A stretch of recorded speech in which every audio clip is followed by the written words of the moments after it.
out is that gravity and time are interlocked. They're based on the same thing. Okay, this is why that in the UFO literature, the UFO comes over and the car engine stops, right? Yes. And then the UFO flies on and the engine starts up again. Except, how many people have said, so I stuck the key in the ignition and turned on the starter and they went, well, and it started up okay. No, it just starts. Okay, now, this tells me is that when the energy field encompasses the vehicle, those pistons just stop. They freeze. They are locked in because time has been stopped. And then when the energy field moves off, those pistons start banging again and the car's running again.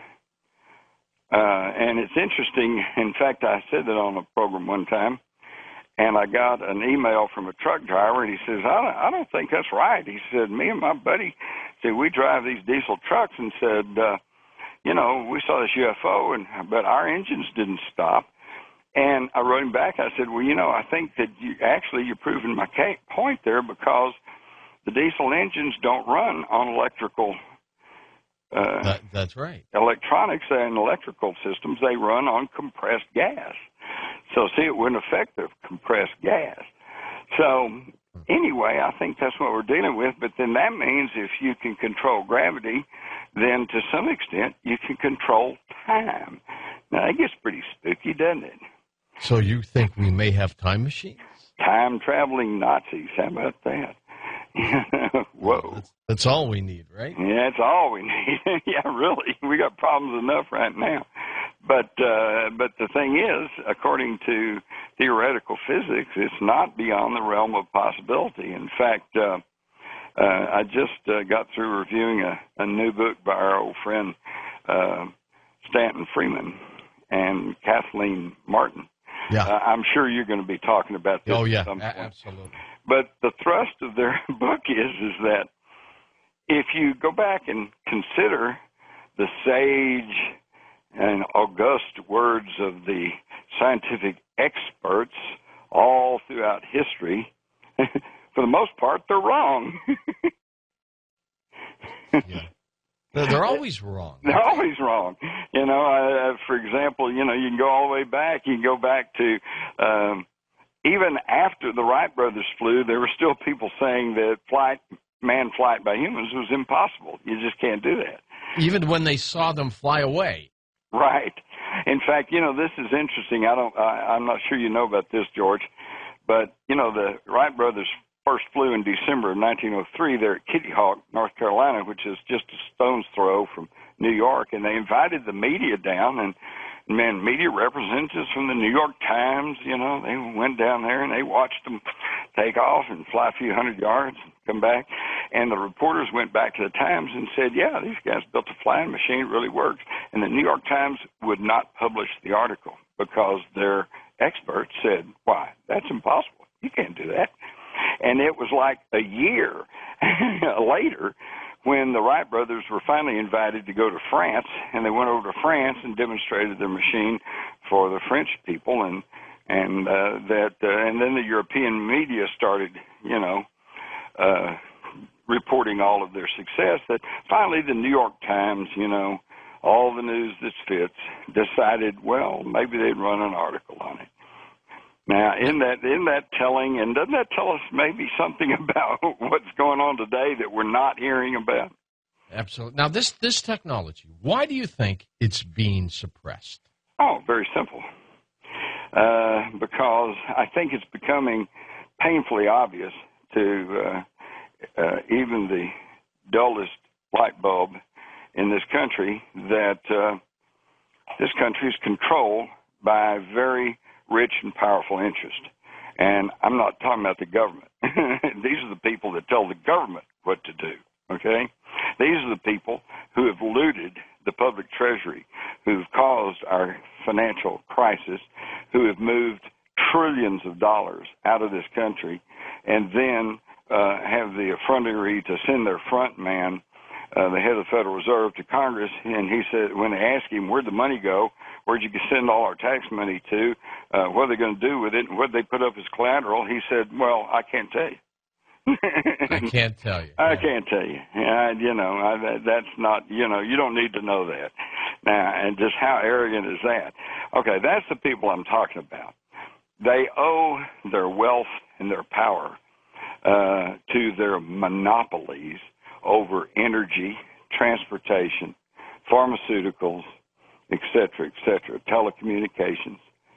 And so they don't really care if we know there's ETs out there. What they care about is if we truly know and if it becomes publicly accepted that there is extraterrestrials out there flying around in these UFOs, then do we also know, then, not just guess, speculate, we know that there's alternative energy sources out there, and that could impact on their corporate bottom line. That's why they don't want us to know about it.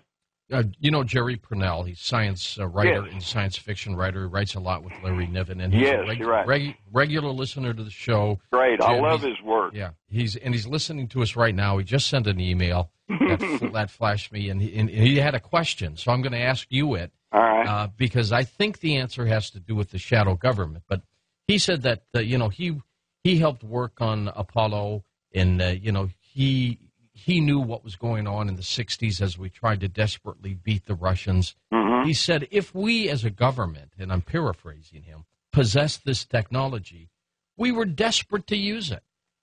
But so he wanted to know from you, why didn't we use it if we had it? Okay. Well, let me put it this way. There's several researchers who are making some pretty compelling arguments that our space program was only one component of a covert and very secret space program. Back at the time that Jerry was talking about, the Russians were building all the heavy lift rockets, right? Therefore, they were the first to put a man in space, a man in orbit, dog in orbit, Sputnik up, the first woman in orbit, and that's what really got us going because it's, hey, we're getting beat by the Russians. Well, but that's because we weren't concentrating on heavy lift rockets. We were concentrating on guidance systems and electronics and all the little stuff that really makes it work. And missiles. And missiles. Okay. And so, but somewhere at the upper echelons of power, there were the people who had funded and created the Nazis, National Socialism in Germany, and they, I'm sure, were still in touch with them, if not working with them, after the war. And these are the people who had also created communism in Russia. Woodrow Wilson said that the biggest bulk of the money that went to Russia at the end of World War I did not go to the Kerensky government and the White Russians. It went to the Bolsheviks. So we created communism. And so they were up there playing the communist socialist off against the capitalist West and continued that on through the Cold War. And so at that level, they were putting the two components together, the heavy lift rockets and the guidance systems to create a covert space program. And apparently they then, either working with or taking the information from the Nazis, probably moved on to even more sophisticated things such as anti-gravity drives and all like that. And so I think that, like right now, we can see what's happening with our space program. George Bush tried to instigate some programs such as the Constellation that said we were going to put a man back on the moon by 2020. And then here just yesterday, the day before, President Obama says, well, we've already been to the moon. We don't want to do that. We want to do better stuff, you know. Yeah, we're going to an asteroid. We're going to go to an asteroid, or we're going to go to Mars, which is great, except it was a typical Obama sleight of hand. While he says on the one hand, oh, we're going to do all this great stuff, on the other hand, he's actually canceling out all the programs that would allow him to do the very thing he was talking about. That's a good point. Stay with us. Jim Mars, more to come on Coast to Coast AM. Next hour, we'll take your phone calls with our very special guest tonight, Jim Mars. But back with more on Coast to Coast AM.